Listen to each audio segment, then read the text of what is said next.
Hello friends, welcome back to my channel खुशी ही ज़िंदगी। तो जैसा कि आपको टाइटल से पता लग ही गया होगा कि आज का ये व्लॉग किस चीज़ के ऊपर होने वाला है। मोस्टली स्कूल 2 अप्रैल या 4 अप्रैल से सारे ही ओपन होने वाले हैं। अभी तक बच्चों के एग्ज़ाम्स के बाद हॉलीडेज़ चल रही थी और सारे ही बच्चे घर पर थे। अब एक नई क्लास में एंट्री लेना, और ये व्लॉग स्पेशली मैंने उन लोगों के लिए बनाया है जो न्यू पेरेंट्स हैं। बिकॉज़ लास्ट ईयर तक मैं भी एक न्यू पेरेंट थी और मुझे भी बहुत सारे क्वेश्चंस थे मेरे माइंड में कि क्या होगा, कैसे होगा। फर्स्ट टाइम आप अपने बेबी को जब स्कूल भेजते हो तो आपको बहुत सारा डर होता है, बहुत सारी क्वेश्चंस होते हैं माइंड में। तो मैंने सोचा क्यों ना एक छोटे से व्लॉग के ज़रिए आप लोगों से ये चीज़ें डिस्कस की जाए। तो सबसे पहले मैं बता दूं कि मेरी बेटी अभी नर्सरी से यूकेजी में गई है, और प्रेजेंटली जो है वैसे तो उसे यूजुअली नर्सरी से एलकेजी में जाना चाहिए, बट क्योंकि आजकल डिफरेंट स्कूल्स का डिफरेंट डिफरेंट पैटर्न है, तो कहीं पर नर्सरी से directly they are sending to UKG, और कभी कहीं कहीं पर वो लोग नर्सरी से एलकेजी में एडमिशन्स ले रहे हैं। तो ये डिपेंड करता है आपका बच्चे की एज के ऊपर, आपके बच्चे की एडमिशन के ऊपर कि आपने किस टाइम में उसका एडमिशन करा रहे हो, किस स्कूल में करा रहे हो, तो वो सारी चीज़ें।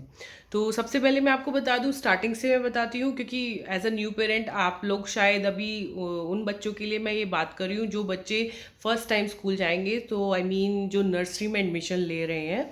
तो मैं आपको ये बताना चाहती हूँ कि सबसे पहले तो बता दूं कि मेरी बेटी प्ले स्कूल में भी जा चुकी है ऑलरेडी।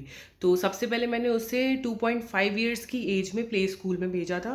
तो प्ले स्कूल में भी भेजते टाइम बहुत सारे पेरेंट्स को डर लगता है कि प्ले स्कूल में जाना ठीक है या नहीं, और हमें किन किन बातों का ध्यान रखना चाहिए जब हम किसी को प्ले स्कूल में भेजते हैं। तो चलिए मैं आपसे ये सब चीज़ें अच्छे से डिस्कस कर। तो सबसे पहले मैं आपको ये बता दूं कि प्ले स्कूल में जाना बहुत इम्पॉर्टेंट है। आजकल बहुत सारे पेरेंट्स ऐसे हैं कि जिन लोगों के साथ ग्रैंड पेरेंट्स रह रहे हैं और जो सपोर्ट करते हैं, उनको उनको हेल्प करते हैं कि क्योंकि घर पर कोई होता नहीं है यूजली, बोथ पेरेंट्स वर्किंग होते हैं, तो ग्रैंड पेरेंट्स उन्हें देख रहे होते हैं। तो जनरली जब भी प्ले स्कूल में डालने की बात आती है तो ग्रैंड पेरेंट्स फर्स्टली वो बोलते हैं कि क्यों डालना है। तो मैं आपको बता दूं कि देखिए, टाइम के साथ साथ चीज़ें बदल रही हैं, और टाइम के साथ साथ पढ़ाई का पैटर्न भी चेंज होता जा रहा है। अब जो पढ़ाई हमने अपने टाइम में की थी वो सब अब नहीं है। तो बेटर है कि जब भी आपका बच्चा, मैंने अपनी बेटी को 2.5 ईयर्स में भेजा था, बट इट्स नॉट नेसेसरी कि आप भी 2.5 में भेजें। आप कोशिश करें कि ठीक है, आपको अगर मन है कि आप 3 ईयर्स तक बच्चे को अपने साथ रखना चाहते हो तो आप रखो, लेकिन मेरे मानना है कि आप 3 ईयर्स तक मैक्स टू मैक्स अपने बच्चे को प्ले स्कूल में ज़रूर डाल दें, ताकि उसे अपने प्ले स्कूल से जो एडमिशन तक का प्रोसीजर है उसमें एक ऐसा एनवायरनमेंट मिले जिसमें वो इजीली एडजस्ट करना सीखे। अदरवाइज सबसे बड़ा प्रॉब्लम जो आता है कि अगर आप जब भी सोचोगे कि प्ले स्कूल से डायरेक्टली आप स्कूल में एडमिशन कराने का सोचोगे, तो ऐसा होता है कि वो बच्चे इजीली एडजस्ट नहीं कर पाते हैं। मैं सारे बच्चों की बात नहीं कर रही हूँ मैं, लेकिन मोस्टली की बात कर रही हूँ, क्योंकि यूजली होता क्या है, 3 साल तक बच्चे घर पर रह के इतना यूज टू हो जाते हैं अपने पेरेंट्स के साथ, अपने ग्रैंड पेरेंट्स के साथ, कि वो उनसे अलग नहीं हो पाते। तो बेटर होता है कि बच्चे को जितनी कम एज में आप उसको उस चीज़ों के साथ रखना शुरू कर दोगे, क्योंकि देखो आफ्टर ऑल आपको रखना तो उसे उसी एनवायरनमेंट में ही है। और आज का टाइम ऐसा है कि आपको एट एनी कॉस्ट, मतलब ज़रूरी नहीं है कि सबके पास सारी फैसिलिटीज़ अवेलेबल हो, सबके साथ ग्रैंड पेरेंट्स भी नहीं रहते हैं। तो बेटर है कि 3 ईयर्स मैक्स टू मैक्स आप अपने बच्चे को प्ले स्कूल में डाल दें। उसके बाद आप 1 डेढ़ साल उसे प्ले स्कूल में ही रहने दें, ताकि वो जो बेसिक हैबिट्स हैं बच्चे की, फॉर एग्ज़ाम्पल मेरी बेटी जाने से, प्ले स्कूल जाने से पहले अच्छे से बोल नहीं पाती थी। आई मीन बोलना इन द सेंस, वो वर्ड्स बोलती थी, वो सेंटेंसेस नहीं बनाती थी। बट मैंने विद इन 1 और 2 मंथ्स प्ले स्कूल भेजने के बाद अपनी बेटी में बहुत सारे चेंजेस देखे। तो मैं ये कहना चाहती हूँ, आइदर वो कोई भी हैबिट हो, आप चाहे खाना खाने की बात करें, बच्चे जब आपस में एक दूसरे के साथ बैठकर खाना खाते हैं, बातें करते हैं, उनके इंटरैक्टिव सेशंस होते हैं, वो एक्टिविटीज़ करते हैं, तो उनमें एक कॉन्फिडेंस डेवलप होता है।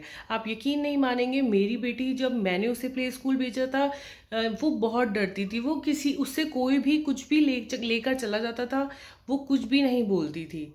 बट मतलब मैं शॉक्ड हो गई थी उस दिन जब मैंने देखा कि विदिन 6 मंथ्स उसने उसके अंदर वो कॉन्फिडेंस आया that she speaks for everything. तब से उसने ये सीख लिया कि जब भी उसके साथ कुछ गलत होगा तो वो उस चीज़ के लिए बोलेगी। तो मैं ये नहीं कह रही हूँ कि वहाँ पर वो बच्चे गलत आदत सीख रहे हैं, ये भी एक टाइप का कॉन्फिडेंस होता है। अदरवाइज़ क्या होता है, बच्चे घर पर जब तक उन्हें एक्सपोजर नहीं मिलता तो वो इस टाइप की चीज़ें नहीं सीख पाते। दूसरी चीज़ मैं आपको बता दूँ, खाने पीने की हैबिट्स, बहुत सी चीज़ें ऐसी होती है जो बच्चे घर में नखरे करते हैं, नहीं खाते हैं। पेरेंट्स उन्हें बोलते हैं पर बच्चे फिर भी नहीं खाते हैं। तो होता क्या है, जब बच्चे वो चीज़ अपने स्कूल के एनवायरनमेंट में देखते हैं तो वो चीज़ जल्दी कैच करते हैं।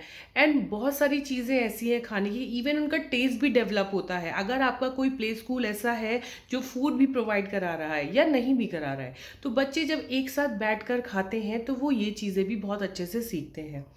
दूसरा चीज़, वो बात करना सीखते हैं। उन्हें एक एनवायरनमेंट मिलता है, उन्हें एक पता चलता है कि हाँ, ये कोई एक ऐसा प्लेस है जहाँ पर हमें कोई मॉनिटर करने के लिए है। तो उन्हें एक एज़ आप कहना चाहिए कि प्ले स्कूल में जो भी टीचर्स होती हैं, वो आप समझ लीजिए फ्यूचर टीचर्स की तरह ही एक्ट करती हैं। तो आप समझ लीजिए, तो उन्हें स्कूल जाते टाइम वो डर नहीं रहता कि ओ गॉड कि स्कूल में टीचर है तो वो क्या कहेगी। So it's a kind of play environment जिसमें वो हर तरह की चीज़ सीखते हैं। And last but not the least, potty training, जो कि मोस्टली मदर्स जल्दी शुरू चाहते हैं कि जल्दी से जल्दी बच्चे पॉटी ट्रेनिंग सीख जाएं। अदरवाइज़ क्या होता है कि सबको ये एक टेंशन होती है कि यार कब तक ये बच्चे नहीं बताएं, कब तक ये डायपर चेंज करना पड़ेगा, कब तक ये वॉशरूम्स नहीं जाएंगे। तो यू कांट बिलीव, मेरी बेटी ने भी, मैंने उसको कोई पॉटी ट्रेनिंग नहीं दी बिकॉज मेरे पास तो टाइम ही नहीं होता था। तो उसने जो भी कुछ सीखा प्ले स्कूल से सीखा। एंड 1.5 years की प्ले स्कूल की ट्रेनिंग में उसने बहुत सारी चीज़ें सीखी। तो मैं आपसे ये कहना चाहती हूँ कि प्ले स्कूल भी एक बहुत इंपॉर्टेंट रोल प्ले करता है। तो प्लीज़ इसको नज़रअंदाज ना करें, अपने बच्चे को स्कूल भेजने से पहले प्ले स्कूल में ज़रूर डालें। अब बात करती हूँ मैं नर्सरी एडमिशन्स की।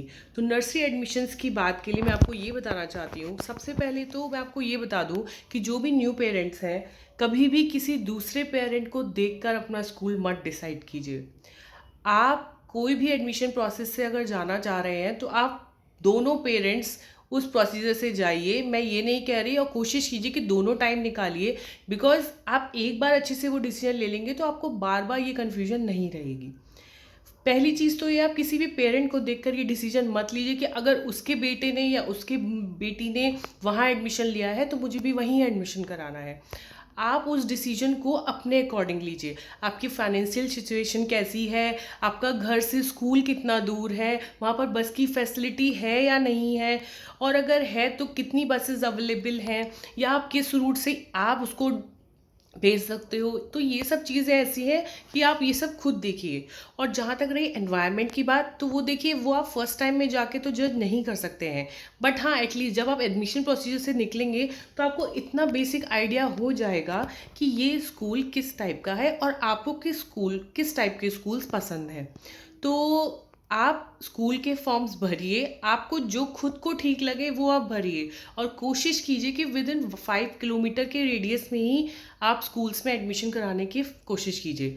बिकॉज आप ज़्यादा दूर एडमिशन भी कराएंगे तो वो भी एक बच्चे के लिए प्रॉब्लम होता है। बच्चे को सुबह क्योंकि स्कूल जल्दी जाना होता है और दोपहर में भी वापस आना होता है, तो अगर आप दूर कराओगे तो या तो बस बहुत जल्दी आएगी या उसे बहुत लेट छोड़ेगी।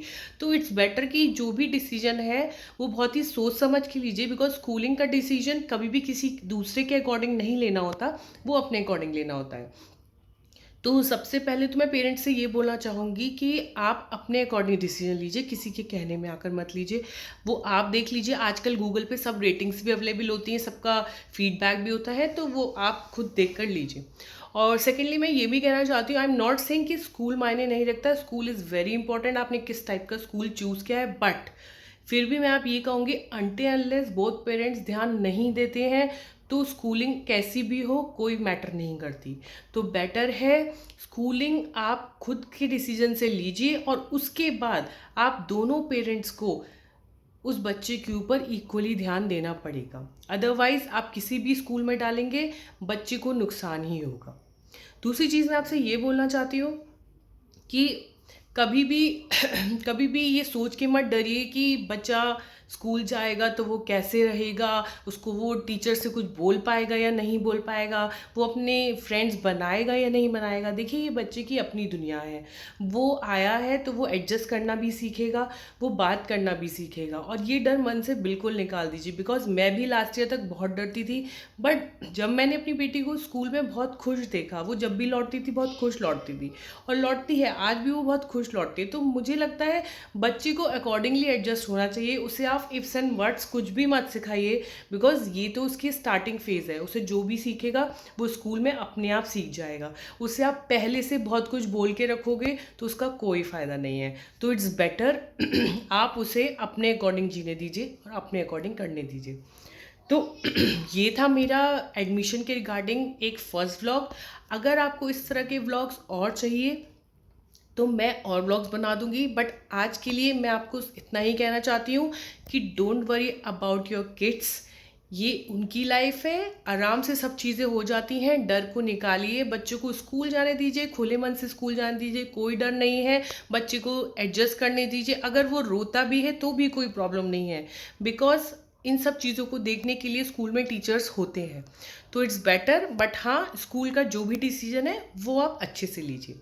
तो चलिए इस व्लॉग के लिए इतना ही, और बाकी मैं बात करूँगी अपने नेक्स्ट व्लॉग में। जब तक के लिए good bye, and please subscribe my channel खुशी ही ज़िंदगी।